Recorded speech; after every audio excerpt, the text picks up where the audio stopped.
ছোট্ট একটা শ্যামা পাখি নীল আকাশের নিচে পাতার মাঝে তার বাসা খুঁজছিল। সে গাছ থেকে গাছে লাফিয়ে বেড়াচ্ছিল, কিন্তু কোথাও একটা নিরাপদ জায়গা পাচ্ছিল না। বড় গাছগুলোতে কাকের আনাগোনা, ছোট গাছগুলো কুকুর শিয়ালের মধ্যে। এক সময় সে দেখতে পেল একটি পুরনো বাড়ির চালার ফাঁকে একটা ফুটো। সেই ফুটোর মধ্যে ঢু মেরে দেখল ভিতরে একটা ছোট্ট আধার ঘর। সেখানে কেউ থাকে না, কোনো গন্ধও নেই, সব মিলিয়ে নিরাপদ মনে হলো। খড়কুটো আর পুরনো ছেঁড়া কাপড় জোগাড় করে সে বাসা বানাতে লাগলো। কয়েকদিন পর শ্যামার বাসায় দুটো ছানা জন্মালো। মায়ের মমতায় সে তাদের লালন পালন করতে লাগলো।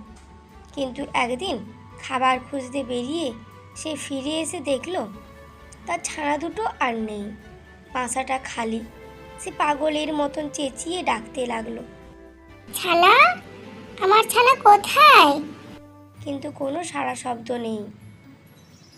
হতাশায় সে বসে পড়ল। ঠিক সেই সময় একটা বুড়ো ঘুঘু পাখি এসে তার পাশে বসলো। শ্যামার কান্না শুনে সে সব জেনে নিল। বুড়ো ঘুঘু তাকে আশ্বাস দিয়ে বলল, ছোট্ট পাখি, জীবনে এমন দুঃখ আসবে, কিন্তু হার মানো না, আবার নতুন করে শুরু করো।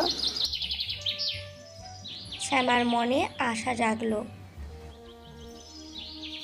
সে আবার নতুন করে বাসা বানালো, আবার ডিম পারলো।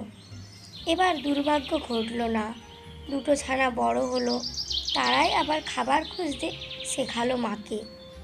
এভাবেই শ্যামার জীবন চলতে থাকলো। দুঃখ কষ্টের পাশাপাশি খুশির মুহূর্তও ছিল। সে শিখে গেল জীবনে চড়াই উতরাই থাকবেই, কিন্তু হাল ছেড়ে দেওয়া যাবে না। সবসময় আশায় থাকতে হবে, নতুন করে শুরু করার শক্তি নিয়ে।